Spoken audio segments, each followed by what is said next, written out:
Everybody, I hope you guys are doing fine. We are sitting here live, Breakfast with the Brookses. Obviously, I've got some guests today.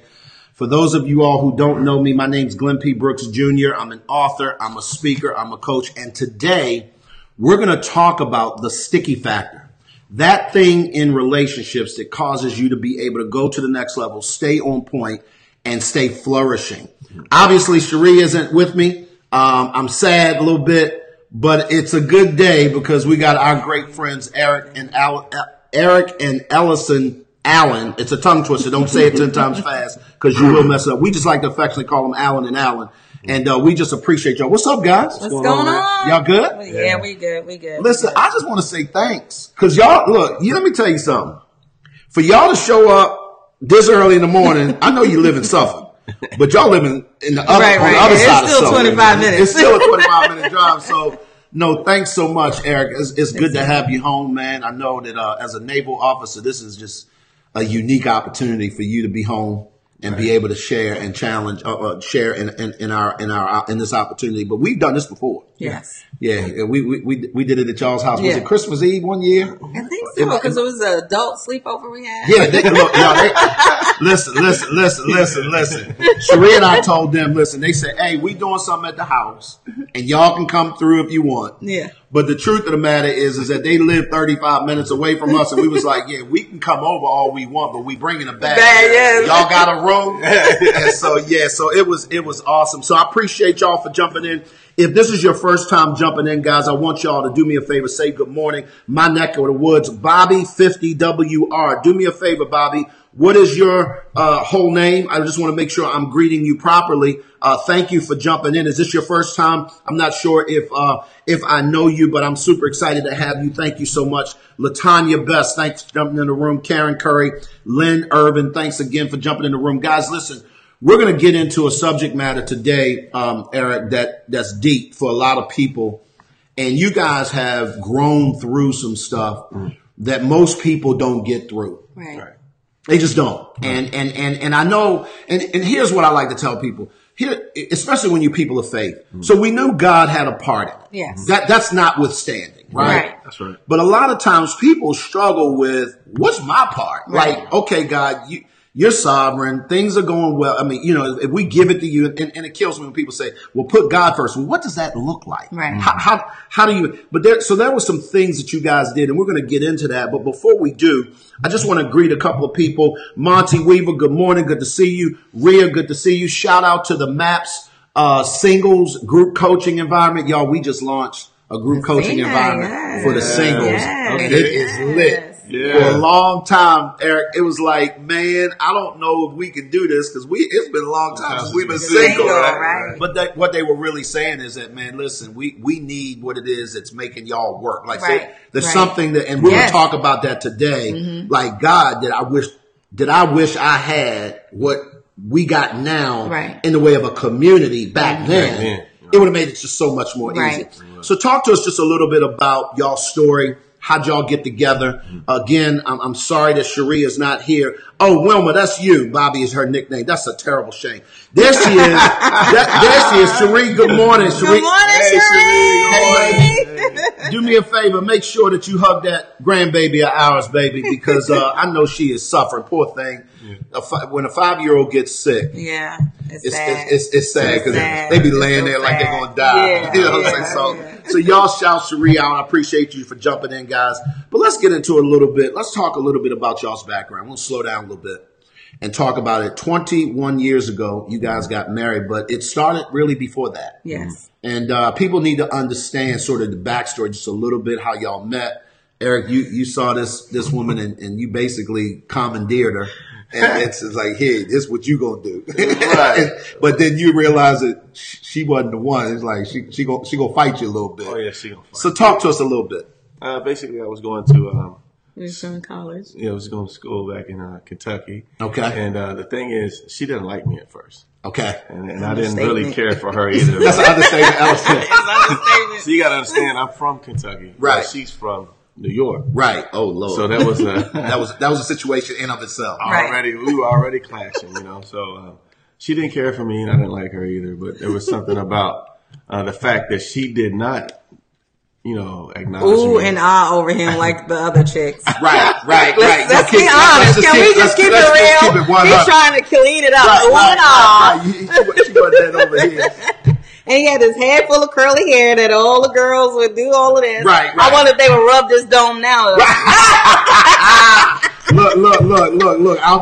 don't know about that, but you definitely rubbing it. Definitely rubbing I love it. So because she wasn't, that into interested you. me, man. Right. That interested me. So I'm like, well, what is it that this one won't try to talk to? So I was like, I'm gonna try to talk to her. Right. And eventually we went to a little party or whatever, and it was we had a moment where we were talking, and I had a little bit too much to drink. Okay. But we were talking. little too. let's just say another understatement. Yeah, I drank too much. Right. Anyway, we had a moment where in the midst of that, I was talking to her, right? And I actually shared a part of me that I had never shared with other people. Wow. And she seen that part of me and was like, okay, hold on, wait a minute. There's something about this guy that's a little different. I didn't realize just on the surface. And that's when I looked at her. It was like this light came over her. It does, and I'm not one to believe in all of that. But literally, it just was like the heavens opened up and the angels started singing. Wow. I mean, that's how we both seen it. Wow. And so you kind of saw the same thing. I saw the same thing, right? Wow. So it wasn't a drunk thing. Right. I wasn't drinking. Right. You wasn't drinking. Right. No, that is funny. For those of you guys who are just jumping in really quickly, I see people coming in. Hey, Danae. Good to see you. Good to see you, Nikkei. Good to see you, Sharon. Good morning. Sitting here talking to our great friends. Whoever said no new friends was tripping.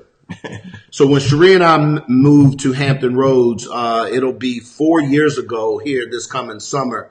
2 years ago, we had a opportunity to do a marriage workshop at the church you guys were at the time. And what was kind of amazing was there's probably 200 people in the room. And I always tell the story. I'm not going to get all into it, Ellison. I'm not going to put you all the way out there. But let's just say that they were highly engaging. Ellison particularly, kind of pulled me to the side. And one of the things that I loved about it, because unfortunately when we go to a lot of workshops in churches and they bring us in, I'm just going to be real. People tend to hide. Mm-hmm. And they don't want to show you their cards, even in a workshop where this is all about you being vulnerable so that you can get some help. Right. And I think one of the things that we loved and gravitated to you guys right off the break was that y'all was just real. And you was authentic. You was going, it was what it was, and you had no pretense. And so Cherie and I, throughout the course of that workshop, we was like, we like these folks.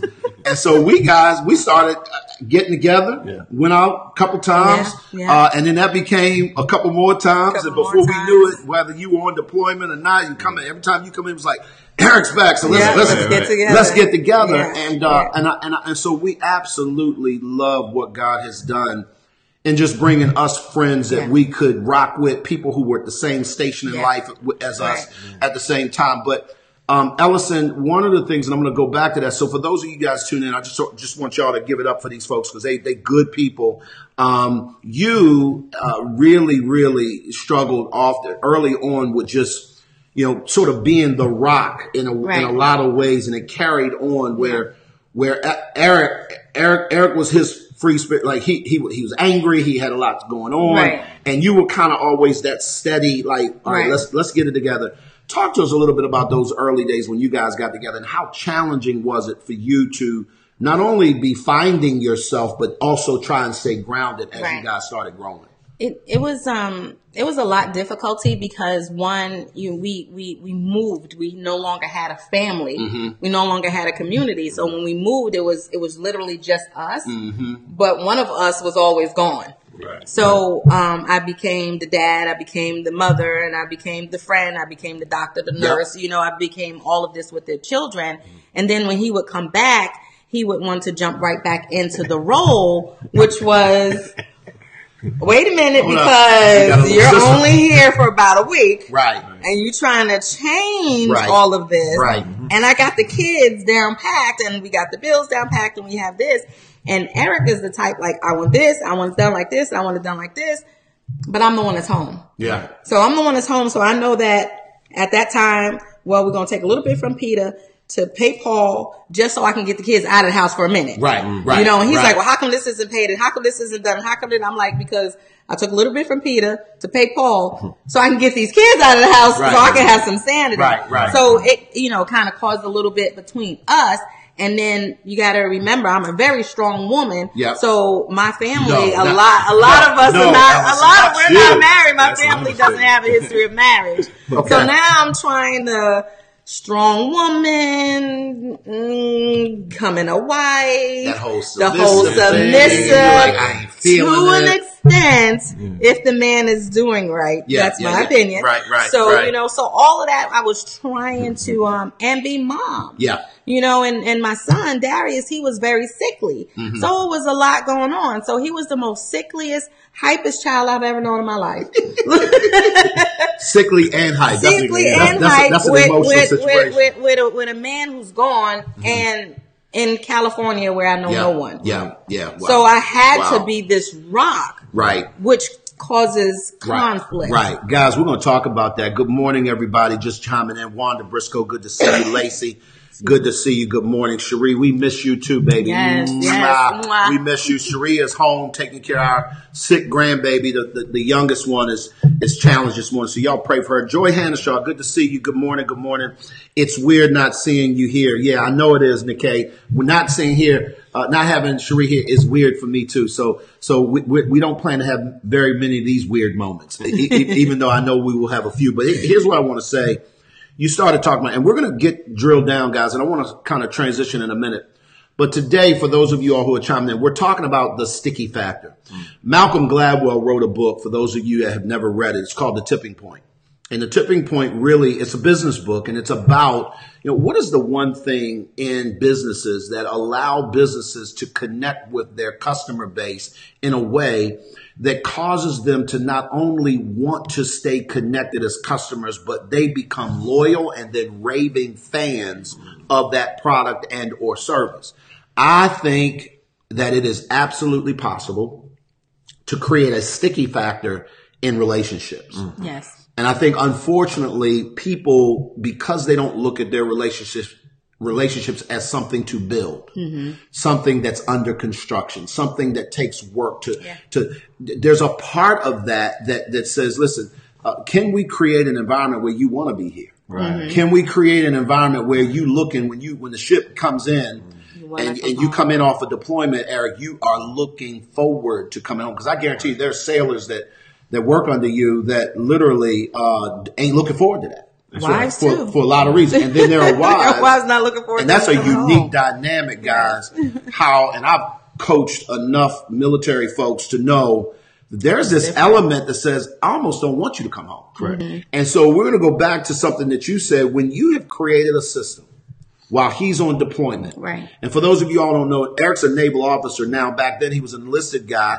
And it still was crazy because he was always used to being in charge. And when he came home, this one was in charge and had been running the home.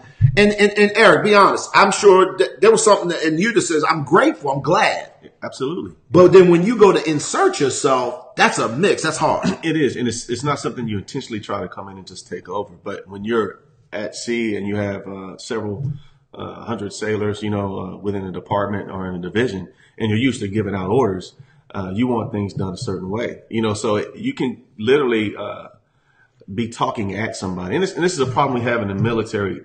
We're very good at what we do in the military, but we're terrible when it comes to being husbands and wives, so we have to learn how to take the uniform off when you go home, and so what do you do when the uniform comes off? Because we're very good in uniform, but when we go home, we have issues because we don't know how to communicate with one another. We tend to talk at each other instead of asking or encouraging one another, instead of talking to. So the problem I brought home was I was talking at my family and I didn't even realize it because the culture that I came up in the Navy, that's how they raised us. They talked at you. They give you orders. You're expected to carry them out swiftly. There's no questions. Yeah. And so because that's the attitude within the military, it's not foreign to the service member. Yeah. So when you come home and you tell your kid, hey, do this, and they don't move, you're like, I don't understand why. Yeah. Yeah. And so it causes friction because you're like, I can say one word and 120 people move and I scream all day long and nothing happens in my house. Right. You know?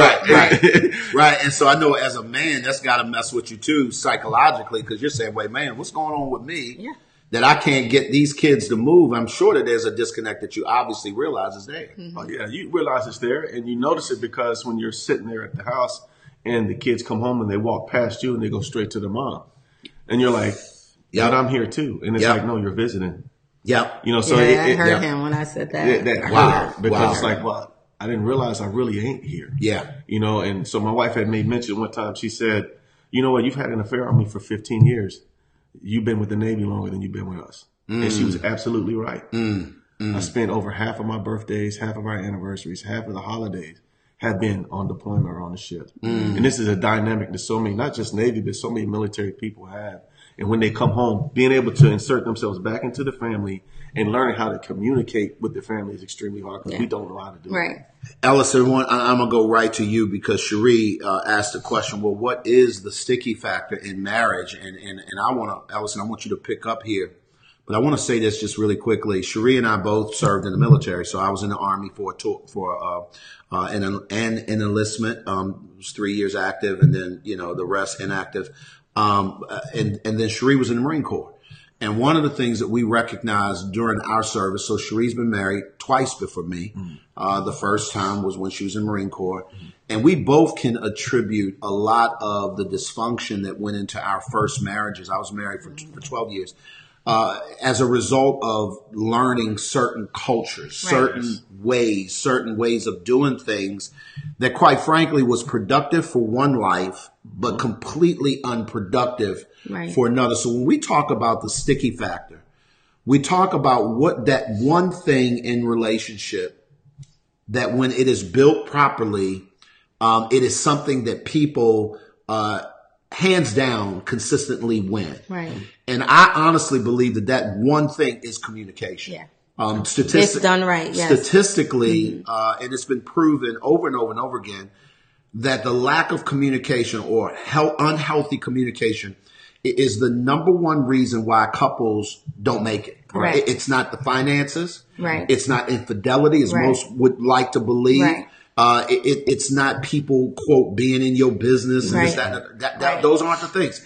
It's the inability to communicate. And one of the things that I honestly believe, and we're going to be doing a training here really soon, but communication is a skill set, Ellison. It is. And it's no different than, what you do in your business. Right. And it takes skill to be able to put those floor arrangements and plan events and things like that. So talk to us a little bit about the sticky factor and how did you guys begin to grow it in y'all's relationship? Because today y'all are on a whole nother wavelength communication wise. Right. So the communication with us is we did communicate. But it wasn't always the proper communication. And what I mean by that is a lot of people say, well, we communicate. Well, communication needs to be specific communication. And what I mean by that is I need to specifically tell him, hey, babe, I don't like this. Or, that's like you tell your kids, go in the room and get the thing on top of the nightstand over there. They're going to come back and look at you crazy. And then you looking at them because they didn't come back with the thing on the nightstand. Right. But if you say, go in my room on my side of the bed and get the book that says, 5 love languages on it and bring it back to me. That's specific. Well, that's how we need to communicate with our spouses. And and we just going to keep it grown here. A lot of us, especially women, we don't specifically communicate to them. So they're thinking we're nagging because we're still asking them the same thing that we didn't specify what we really wanted. And then the man shuts down, and I call it a computer screen where they're just looking like this. Screensaver mode. They just went to screensaver mode because we didn't specifically say. We don't specifically say what our love language is. We don't specifically say what we don't like. We don't even in the bedroom. Yep. Be specific. If you don't like it, you don't like it. Yep. Just share with it. Yep. And open and honest is so important. A lot of us don't want to talk about those little things because we don't want to make each other upset. But that's how you grow. Absolutely. You got to talk about the good, the bad, and the ugly. Absolutely. Specifically. I love it. Eric? Yeah, she said it all. Because if you do not communicate and are specific in what you're trying to convey, it causes the other person to draw a conclusion as to what they think you want. You know, and so if you're not communicating, you have unmet expectations that the other person doesn't even know. You know, so they could be upset with you for not doing something, and you didn't even have a clue that, that they wanted you to do. You know, so those expectations go unmet. 100%. Yeah. 100%. And I honestly think that, you know, Cherie and I, we just crossed the threshold. We all celebrated when we crossed the threshold of 20 years in a row. And the truth is that I have to say that because our communication skill has grown over the years, we have grown over the years. Singles, I need y'all to understand that when you're dating and you're in a single relationship or you're positioning yourself to be married, I think one of the single things that you can work on that will add more value to your relationship than anything you can buy, anything you can give, anything that you can do is to develop your own individual ability to communicate in a very functional and healthy way. I tell people all the time, and Cherie and I kind of, you know, we say we cheated because again, we were married but prior to each other. And and so we did all the experiment. Like we know. So when we wrote one of our books on marriage, we were going to name it "The 101 Things Not to Do" in order to make your relationship successful.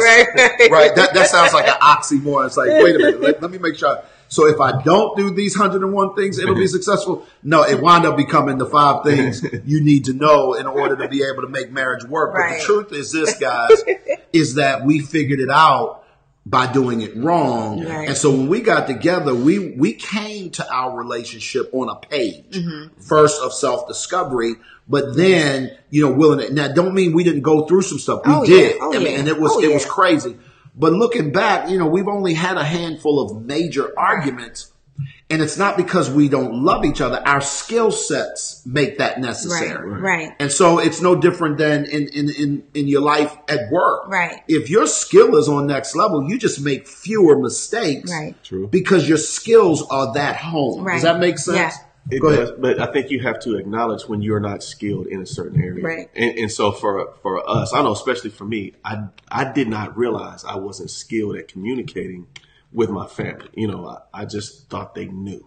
You know, they took for granted. I was a great provider, and I know that. I know I was a great provider. But for her, there was other things that she needed.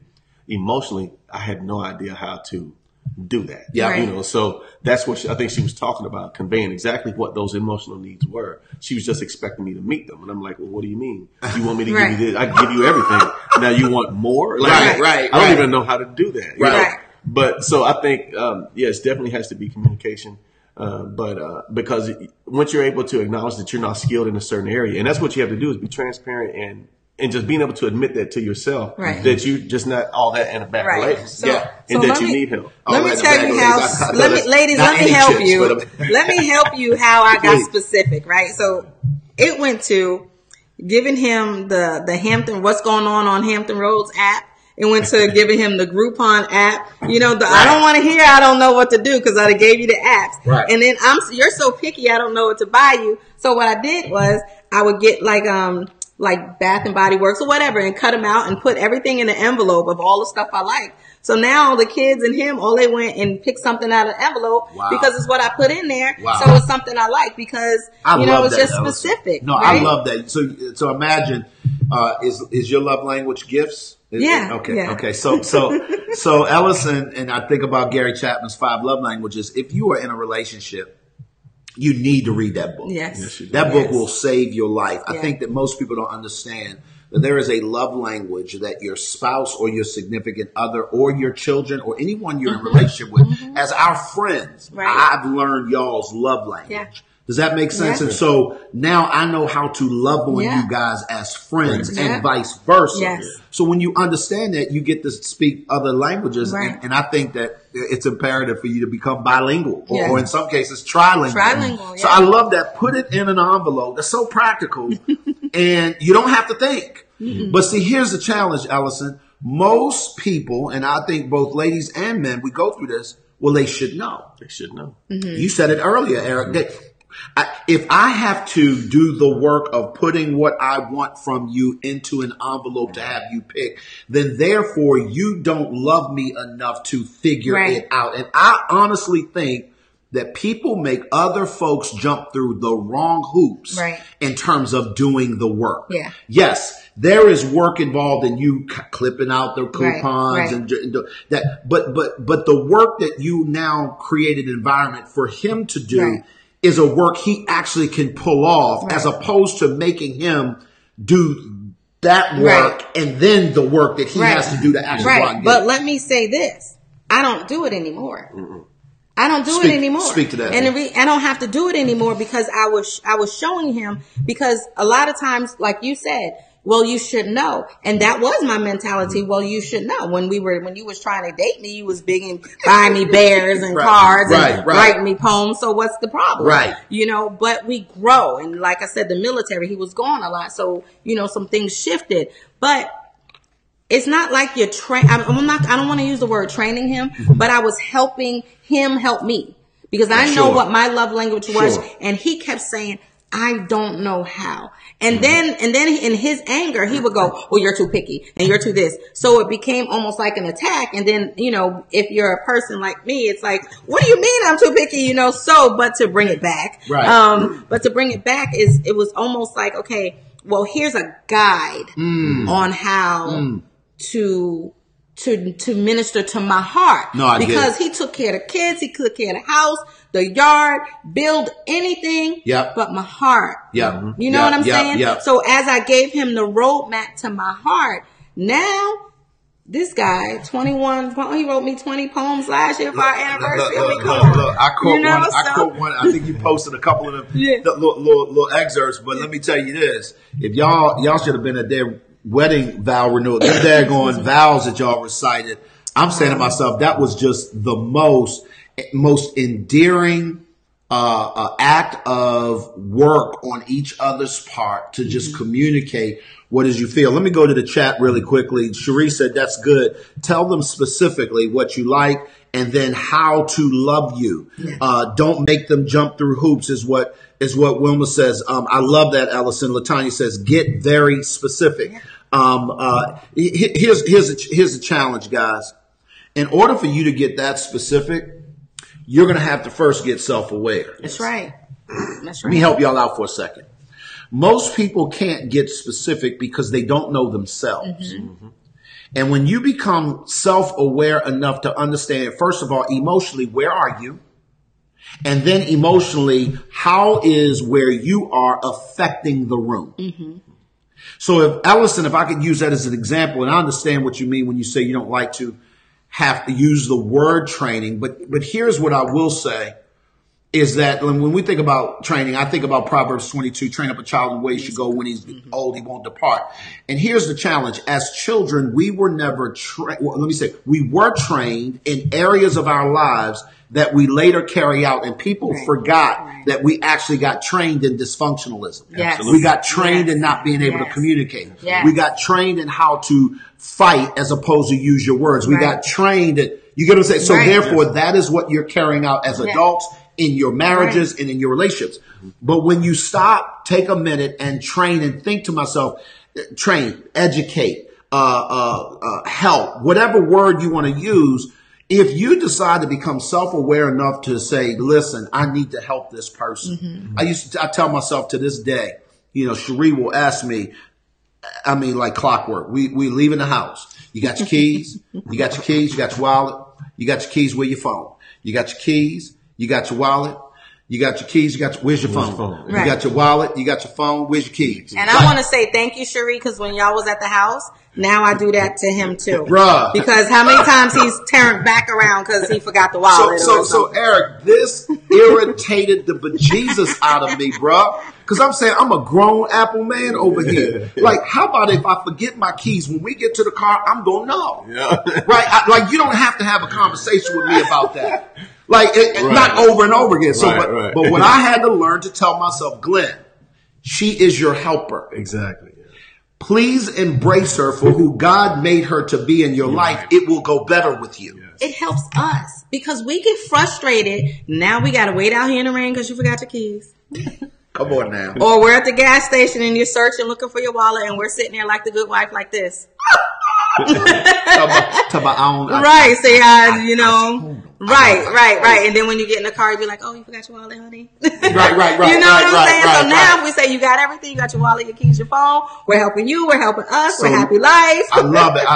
And again, Eric, I literally have to say to myself, in those moments, she's helping you. She's helping you. She's helping. We don't look at it that way. No, we don't. We look at it like she's trying to control me. Right. She's trying to tell me what to do. Right. And I don't know why men think that. Right. We're like, hold on, you don't tell me what to do. Like, Right. I'm my own man. Right. I know what I'm doing, you know? Right. And they ain't got a clue what we're doing. Right. And then he come back in the house. And this is how he does it. I forgot my wallet. Right. You know, that little boy's like, dang, Right. I gotta admit But this. you know, you said something that was important. You said you have to be able to, basically, you have to acknowledge. You have to be self-aware. Mm-hmm. Something's going to have to happen at some point in your relationship. You have to make a decision that this is something I want to do. I want to make that change. You know, and being part of being self-aware is acknowledging that there is something in you that you need to change. Yes. And when you're willing to make that change, that's when change will actually happen. I know we believe the Lord is going to do what he wants to do. God's sovereign. He can do anything he wants to do. But when we want the Lord to make change in our life, we have to make available our spirit to be changed. Absolutely. We have to want to change. Absolutely. And when we're told by the Lord or even by our spouse, hey, let's try to do it this way, we have to be open to those acknowledgments. We have to be open to those things 100%. and really take it on board to say, if I really want this to work, and that's what it really came down to me for us, because, you know, I know we look good here. You see the glory, but you don't know the story. Right. So, Because, you know, we was also raised what goes on in this house stays in this house. Right. I love that. You see the glory, but you don't know the story. Right. So there was a period where I almost lost my family. I almost lost my family because of my ignorance. You know, so I being away for so long, out of the first 15 years of my career, I did 2 years on shore duty, and the rest of it was on a ship. On the way all the time. Which is not normal. It's not normal. And shore duty, he was working 12-hour shifts. So you guys got to understand really quickly, educate them. In the Navy, you guys have two kinds of duties that you do. There's shore duty and there's ship duty. Shore duty and ship duty, and most of us are on ship duty. And you will rotate to shore duty. So even in the rotations, most of the Navy jobs, or you're going to spend more time on the ship, say 5 years on the ship, and vice 3 years on shore. And then it's going to continue to rotate like that. So I was gone so much that I did not feel comfortable at home. I felt comfortable on the ship because that's what I was around all the time. Yeah. Right. So I brought my actions, my attitude, you know how the military is, you know, I brought that to the house. Yep. And it began to cause friction, so much so that I didn't really feel comfortable, that I didn't want to be there. Yep. And I didn't want to do things. You know, I didn't want to go anywhere. I was tired all the time. Yep. And they wanted to go. They want to do stuff. And I don't want to just, I don't even want to talk. Yeah. All day long, I don't want to talk. Just give me a minute. I don't want to talk. Yeah. You know, and then so it really caused this rift between us. You know, and so much to the point where it was like, I don't even want to be here. Like, I would come home and it's like, I don't even know you. Yeah. I don't even know you. But he also didn't know him. Absolutely. I didn't know me because I left home. The Navy raised me. I joined the Navy when I was 20 years old, you know. And so I was so disconnected from where I came from. I didn't even know who I was anymore. I just didn't. You know, I can remember looking in the mirror and I go, I don't even know who you are. Wow. I was a great chief. Yeah. But I was a terrible husband. Yeah. And I'd like to say I was a great father, but I was not a good father. Yeah. I was a great provider, but as far as emotionally and speaking to those needs that even my kids need, I didn't know how to do that. Yeah. Yeah. And that bothered me that I didn't know how to do that. And Yeah. I did not know how to do that because my father did not know how to do that. Yeah. And so you can only do what you know. Right. Let me tell y'all this and real quick, and I see that y'all are going in on this chat. Angela said, "Helpmate." I love it, Eric. They said they love it, Eric. Amen. Amen. I appreciate the transparency. Shanice said that Navy life is a whole nother level. Eric, here's the thing that I want y'all to encourage you guys really quickly. One of the reasons why Cherie and I created the MAPS Relationship Academy, because we recognized that people were losing not because they did not know, they weren't loving. Let me hear y'all, give y'all a clip. There wasn't an absence of love here. Right.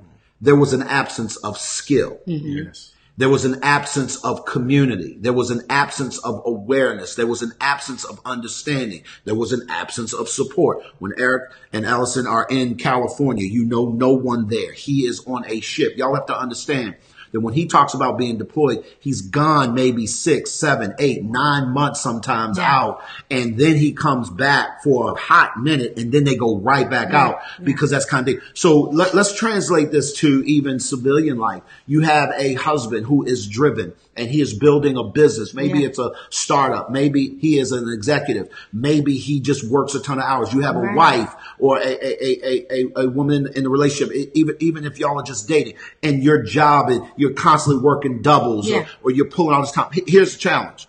Your circumstances is not your friend. And you need to understand, in order to be able to serve your relationship, you're going to have to cheat your circumstances. Right. Andy Stanley wrote a book called Choosing to Cheat. Everybody cheats. The question is, will you choose to cheat the right thing? Right. And he's talking about time. What are you going to choose to cheat so that you can benefit? And for us, when we created this relationship academy, the goal was to teach people in confines of community how to cheat the right things so that you can put the emphasis on what you needed to be on in order for y'all to sit here 21 years later and you made it through that storm. You have to be purposeful. Like if you're not purposely scheduling that time, you know, I know some of our times wasn't even going out. It was putting a blanket in the room, turning the TV on, or having somebody watch the kids and just having our blanket, having food, and right there in the room. I mean, we couldn't go out. We, you know, money might have been tight or whatever. And I'm just going to correct you as far as community. We did have community. It just wasn't the right community. Because everybody was going through the same thing we were going through. So let me clarify really quickly because people hear me say community and that you don't have it. Let me tell you what I mean when I say community or a tribe. I honestly believe that when people are outside of an organism or an organization that has been specifically designed to put together for you to win in an area. I'll give you an example. You have a community in the Navy that allows you to be successful in the Navy. That community does not serve you at home. No. So as far as I'm concerned, in this particular instance, when you come home, you have no community. You have a family that loves you, appreciates you. Girl, we there. If you cry, come home. Look. What do you do now? Right. But because they're not where you are, they're not working on what you're working on in that moment. They're not your community. So that's what I say. And I need y'all to hear that because I don't want you guys to understand. Some of you go to a church and you say, well, I got my church family. Let me help you understand something. I'm a former pastor. There are times you can go into a church and be lost and not have community in the area that you need in order to grow through it. It's no indictment on the church. It's just is what it is. So here's what I need you to do. Go and find a tribe. Love them hard, add value, and then grow. And at that particular point, that's what we've created with Max. It is a tribe of people designed for 5 specific things. 1, to help you grow your relationships with couples, your relationships as a parent, your relationships as men, relationships women to women, and then relationships for singles who want to get married. That community is designed for that only. We don't talk about how you what you're doing for a living. We're not going to talk about do you love Jesus. We're not talking about nothing but that one thing. And I think that when you drill down on that, it changes the entire dynamic. I think that's absolutely important. And the fact that those are the main points to it, because I know from my aspect, there's so many people at my level, from E7 all the way up the ladder, that's been in from, let's say, 15 years up, that this is their second, third marriage, you know, that they have not made it. It hasn't been successful. You know, we chose to do it the hard way, you know, because that was the easy way to go. Well, I can't do this no more. And I pulled out. You know, I knew that I loved my wife like I'd never loved anybody. You know, I knew that. But for somewhere along the way, I lost it. And I don't know where I lost it, but I did. You know, but I'm sorry, babe. I'm going to give you a second. But I did. You know, so if I had a community like that, you know, that could help me. It would have been easier. We did it the hard way because we had to figure it out on our own. Yes, sir. But we were committed because I did not want to lose what I had. Right. That's so powerful. Ellison? So I lost my train of thought about what I was going to say, but I know a lot of singles, and I was just actually talking to a single lady the other day, and she wants to be married, and I told her, because I've been this road, I said, let me tell you something. Know you. Come on, girl. Because if you don't know you, when you get with him, he doesn't know him. Come on. Ellasin. It's not good, because there's nothing like being married. And this is where I was at one time, and so alone. I was married in a house with 3 kids and a husband, and lonely. And my heart hurt. That's sad. And that's hard. It is. Because you have this man that's sitting right over there on the couch, and you want so much to love. You want so much to communicate, but he just wants to vegetate because the hundreds of people that he has to, or he just been out there so long.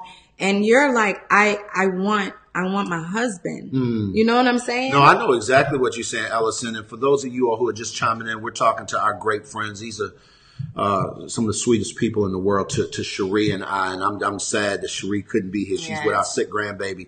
But Cherie said this: just having friends and family does not always equal community for growth. And I think that's why, and I hear you, Ellasin. Even now, Cherie has to remind me. Okay, let me break this down. We do this work for a living, right? Coach people. This is what we do. But you guys are community for us. You have to. I need people to hear that. When we have friends or people we need to talk to or share or just cry with or whatever, these are folks that we can go to and we can say, listen, this is what we're going through. We have several couples, several people. But here's what y'all have to understand. Cherie and I legitimately and literally and with great intentionality went looking for them. We didn't know it would be them. I need y'all to hear this. So for those of you who are not in community, here's the challenge. You're going to have to be self-aware enough to know that you're not and that you're losing. And then Eric said it this way: you're going to have to do the hard work of trying to figure it out, because at this particular point, you want to win badder than you want to lose. That's right. Yeah. And so as a result, you are going to find, and here's what I do thank God. God says in his word that he will place the solitaire in families, or I believe solitaire in communities, places where you can be nurtured so that you can win. Right. Yes. And unfortunately, what most people do is they take the road of vegetation and they're like, well, we just going to be cool with this. We just going to be comfortable with this. This is what life is supposed to look like. And I think that is a miserable way to live. It is. And I quite frankly, I think it's beneath your privilege. Right. So. Right. And part of you said the sticky factor, you believe, is the communication. And that definitely is it. But you have to have, like I said, the specific communication. I love it. You have to have the want to. Yes, ma'am. You have to have the want to, because it doesn't matter how much you communicate. If you don't really want to, you're just not going to do it. Yeah. And I go back to saying that's why, when I use words and to piggyback off of what you said, like what people don't understand is that talking isn't communicating. So if you're talking, you're not communicating. Right. If you're doing all the listening and you're never engaging, you're not communicating. So, so I want people to get really clear that says, as far as I'm concerned, communication is always good. Yeah. In other words, dialogue is healthy, even if you don't like it. Right. Yeah. It's called diplomacy. Yeah. If there's an issue that we have and we're having an impasse, the way we solve it is to get into a room and have a conversation about it and communicate. Right. Good, bad, or different in terms of the outcome. That is always good. Right. You get what I'm saying? So, but when the communication is unhealthy in the sense that now you're doing all the talking. Right. Somebody else is doing all the listening. Or not. Somebody else is not self-aware. They're not owning their crap. Right. So they have no boundaries. Right. At that particular point, you are absolutely really shooting yourself in the foot relationally. Right. And I just think, guys, I need y'all to understand that this sticky factor is something that, guys, I promise you, if you have it, you will win. Right. If you don't, you won't. Right. But the good news is that, we're grateful that we were able to, I believe God brought y'all in our life, but we had to want to invite you into our life. That's right. You understand what I'm saying? There was a willfulness that we said, let's all go on a double date and be intentional. You have to be intentional. There was an intent. Yes, you have to be. And so many people, they want to put up this facade because they don't want to let people know I'm struggling. Well, honey, no. And I mean, y'all know me well enough. Right. I'm like, look, this is what's going on right now. What you got happening? She will text me in a heartbeat. Let me ask you a question. Eric, same way. So it's like, you got to be intentional, and it's no time, right? We talk about God. We talk about the enemy. The enemy don't want us married. No doubt. They don't want us married. No doubt. But we have to be intentional about it. And, on top of that, even when you communicate, sometimes the communication is going to get heated fellowship. Yeah, no. You know what I'm saying? Absolutely. So you have to have I call it the dark tunnel. Right. So you have to have a safe. You do. You know what I'm saying? The safe is not one walks out of the house and leave and don't come back, and y'all never discuss it because it continues to build up. I know with us, if things start getting a little rough, my thing is, and I go like this. You pushing my button. So that, I don't know if you can see it, but it looks like this. Right. That means you're pushing my buttons. Right.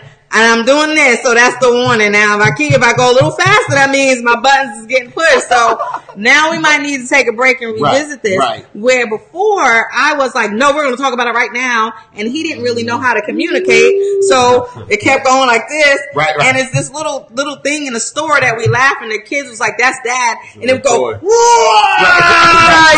said that was him because I'm trying to communicate with him, and I'm trying to get him.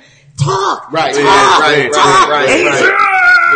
And then, You can't, already bulls in a glass shop. Here comes the Incredible Hulk. You can't out-talk a woman. You can't out-talk a woman from New York. No. I can't anyway. No. I can't think that fast. Right. Before I can get a sentence out, she keeps coming. I'm like, I can't think that fast. So I can't do anything but act in the one emotion I was very good at, and that was anger. Yep.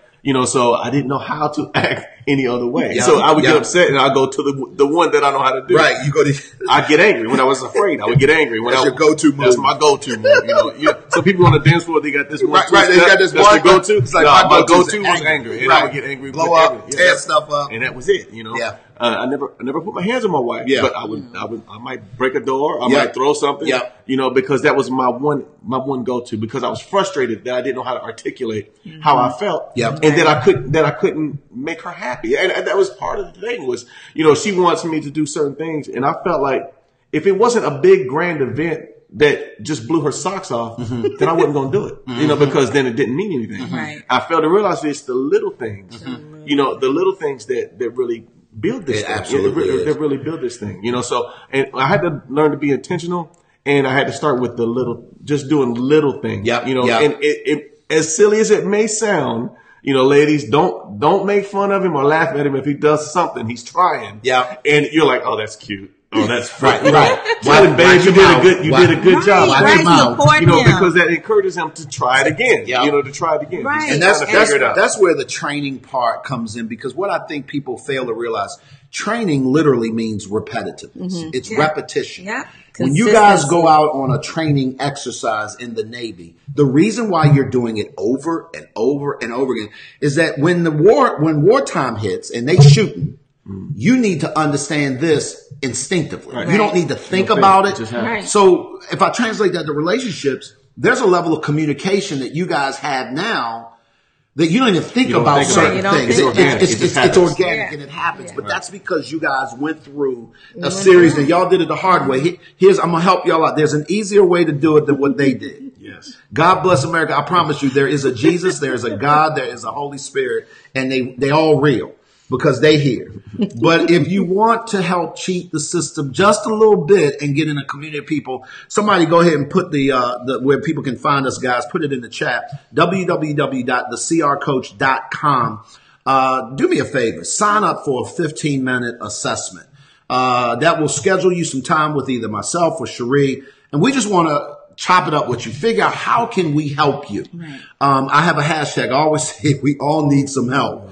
And I live by that, guys. If you are trying to get to any place of significance, you cannot get there by yourself. No. And if you do, you haven't gone very far. Right. That's right. It is the example of y'all sitting on the couch. Ain't nobody. Yeah, you've been married 21 years, but this is a very different 21 years than the person who did not grow over 21 years. Right. Does that make sense? Right. And just to piggyback on, you said the person that did not grow, I think that's important too, because at one time he was growing here and I was growing over here, and we were forgetting to grow together. Mm-hmm. You know, and when you in a marriage, you have to grow together. So we had to then come back together and then grow up together order, to make the 21 years. That's the dynamic that a lot of military families deal with. That some other families don't, is the separation. Yeah. So much separation, and learn how to grow together even when you're apart. Right. Yeah. Ooh, that's good. That's good. Guys, we're going to get out of here. We've been talking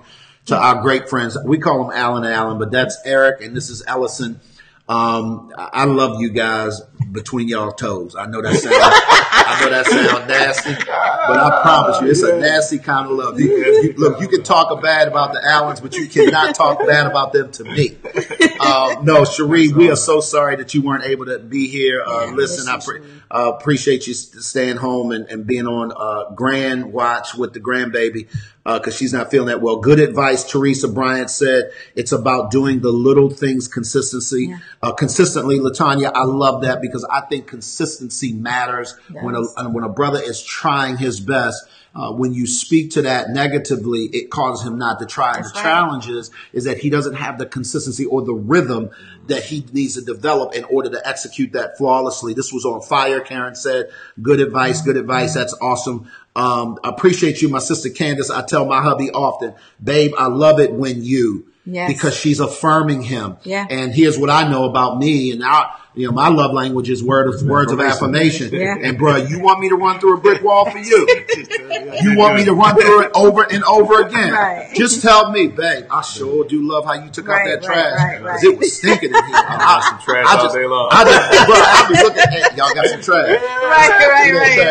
Just you got some trash on the floor. Yeah, I'm trying to just throw something. I'll take it out because at this particular point, I'm feeling love. Right, yeah. And I just think that that's so important. So guys, listen, for those of you all who chimed in, if you have not, please subscribe to the channel. We are here every week, Saturday mornings. Next week, Cherie and I will hopefully be back together. I'm believing God. We're going to probably have another couple, and we're going to take this out for a little because this looks different in every relationship. Right. I want to talk to some singles. I want to talk to, singles who are in dating relationships. What does the sticky factor look like for you in your relationships? How are you able to navigate through that communication? Do you need help? Are you struggling in that area? We want to be here to try and provide some solutions for you guys. And y'all got anything y'all want to share? Even though they're single, they still can have that practice of the sticky factor. They have friends. Yep. They have family. Yep. Some of them have children. Practice that communication with them. Learn how to master it there, and then you'll be able to master it, when you get that spouse.